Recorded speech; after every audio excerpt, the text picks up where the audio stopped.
لله رب العالمين والصلاة والسلام على سيد الأنبياء والمرسلين محمد وآله وصحبه أجمعين، أما بعد. أعوذ بالله من الشيطان الرجيم. بسم الله الرحمن الرحيم.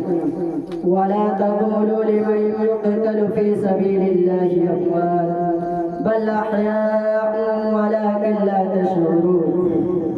وقال موضع آخر: والذين جاهدوا فينا لنهدينهم سبلنا وإن الله لمع المحسنين. قال النبي صلى الله عليه وسلم: الجهاد ماضي إلى يوم القيامة. صدق الله العظيم. حمد و ثنا رب دو جہاں کے لیے، خالق دو جہاں کے لیے درود و سلام. فخر موجودات سرکار دو عالم صلی اللہ علیہ وسلم کے لیے درود و سلام. اسٹیج پر رونق افروز علماء کرام، معزز حاضرین، آج کی اس حسین مجلس میں معزز علماء کرام کی موجودگی میں مجھ جیسا بے علم آدمی کا کچھ عرض کرنا ایسا ہی ہے جیسے سورج کے سامنے چراغ جلانا. لیکن بڑوں کا حکم مانتے ہوئے اپنی اصلاح کے غرض سے ایسی جرأت کر لیا. بس دعا کیجیے اللہ تبارک و تعالیٰ اپنی رضا کی بات میری زبان سے کہلوا دے. آمین. دوستو، آج میں جس موضوع کو لے کر آیا ہوں اور جو عرض کرنا ہے وہ شہدائے اسلام کا موضوع ہے. شہدائے اسلام کا سب سے پہلے مشتاق اور اولین درجہ رکھنے والے صحابہ کی مقدس جماعت ہے جن کی طبیعت میں شہادت کا جذبہ اللہ نے پیدا کیا. پھر شوق جہاد میں اپنی جان خدا کی راہ میں دینے سے کبھی گریز نہیں کیے. آپ تاریخ کا مطالعہ کریں تو یہ بات بڑی وضاحت سے ملے گی کہ دشمن جذبہ جہاد کے بنا پر دشمن اسلام سے بڑے بڑے معرکے پیش آئے. جنگ بدر، جنگ احد، جنگ تبوک، غزوہ خندق، غزوہ ذات الرقا، غزوہ حنین، غزوہ ذات الرقا. اس جنگ میں بہت سے صحابہ اور صحابیات شہید ہوئے، انصار شہید ہوئے، مہاجرین شہید ہوئے، مرد شہید ہوئے، عورتیں شہید ہوئے، صغار صحابہ شہید ہوئے، کبار صحابہ شہید ہوئے. دوستو، الغرض یک کے بعد دیگر صحابہ کرام رضوان اللہ تعالی علیہم اجمعین.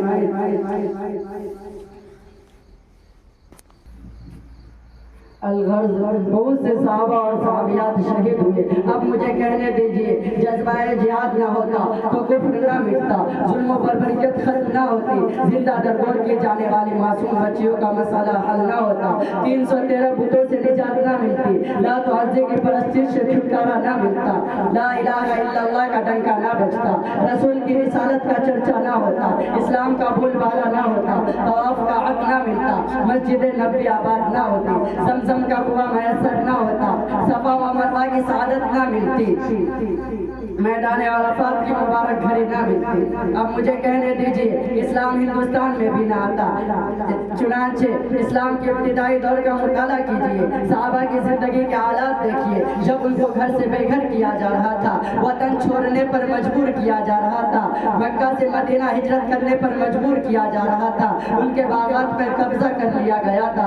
ان حالات میں صحابہ دو چار تھے. کفار مشرکین ان کی ظاہری کمزوری کو دیکھ کر جنگ کے لیے للکار رہے تھے. صحابہ کرام رضوان اللہ تعالی علیہم اجمعین اپنے دلوں میں جذبہ جہاد لے کر حضور صلی اللہ علیہ وسلم کے حکم پر بے خوف و خطر میدان جہاد میں نکل پڑتے ہیں. نہ مال کی پرواہ، نہ جان کی پرواہ، نہ اولاد کی پرواہ، نہ بیوی کی پرواہ، نہ جائیداد کی پرواہ، نہ باغات کی پرواہ. صرف اور صرف ایک ہی آواز، ایک ہی اعلان، شوق جہاد، اللہ کی راہ میں جان قربان کرنے کی طرف. چنانچہ حضرت ابو بکر وطن سے بے وطن ہو رہے ہیں، تن مندن رائے خدا میں قربان کر رہے ہیں. حضرت عمار بن یاسر رضی اللہ عنہ کو شہید کیا جا رہا ہے. حضرت خباب رضی اللہ عنہ کو انگاروں پر لٹایا جا رہا ہے. حضرت بلال کے سینے پر پتھر رکھے جا رہے ہیں. حضرت زبیر کی آنکھیں نکالی جا رہی ہے. حضرت سمیہ کو چیرا جا رہا ہے. الغرض ایک کے بعد دے کر صحابہ کرام رضوان اللہ تعالی علیہم اجمعین حضور اقدس صلی اللہ علیہ وسلم کے قدم مبارک میں اپنی جان کا نذرانہ پیش کر رہے ہیں. دیکھتے دیکھتے باری آتی ہے حضور صلی اللہ علیہ وسلم کے چچا حضرت حمزہ رضی اللہ عنہ، وہ آپ صلی اللہ علیہ وسلم کی خدمت میں حاضر ہوتے ہیں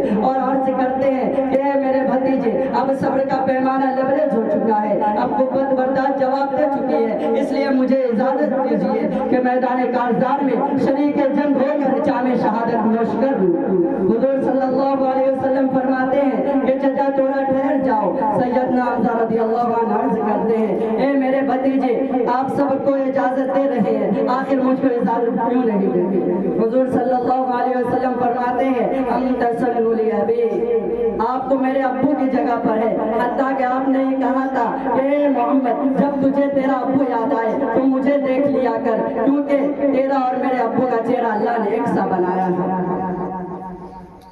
سیدنا حمزہ رضی اللہ عنہ آپ نے ہی کہا تھا اے محمد گھبرانے کی ضرورت نہیں، جہاں تیرا پسینہ بہے گا وہاں حمزہ اپنا خون بہا دے گا۔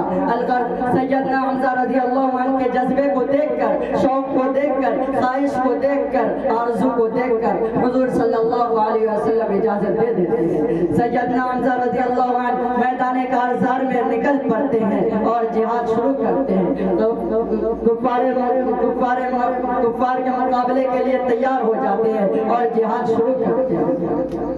میرے محترم بزرگوں دوستو، ایک وہ وقت آتا ہے جب حضرت حمزہ رضی اللہ عنہ شہید ہو جاتے ہیں اور حضرت حمزہ رضی اللہ عنہ کے شہادت کا منظر یاد کر کے کلیجہ کانپ جاتا ہے، دماغ فیل ہو جاتا ہے، قلم رک جاتا ہے۔ سرکار دو عالم صلی اللہ علیہ وسلم فرماتے ہیں اے میرے پروردگار، میرے چچا کے جسم کا کیا حال کر دیا گیا، ٹکڑے ٹکڑے کر دیے گئے، پاؤں کاٹ دیے گئے، آنکھیں نکال دی گئی، زبان کھینچ لی گئی، الغرض پورے جسم کے ٹکڑے ٹکڑے کر دیے گئے، کوئی شناخت باقی نہیں رہنے دیا گیا۔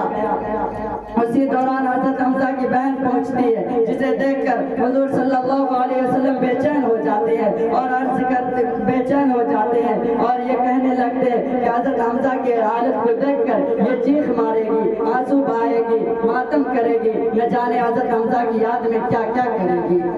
لیکن قربان جائیے مرد مجاہد کی غیرت مند بہن پر دیکھ کر نہ آنسو بہائی، نہ چیخ ماری، نہ ہائے ہو کی آواز لگائی، بلکہ صبر و استقامت سے یہ کہنے لگی کہ جاؤ میرے بھائی، جنت جو ہے تیری انتظار میں ہے۔ ادھر حضور صلی اللہ علیہ وسلم حضرت حمزہ کے شان میں فرماتے ہیں سید الشہداء، حضرت اب مجھے کہنے دیجئے سید الشہداء کے شہادت الغرض مجھے کہنے دیجئے جذبہ شہادت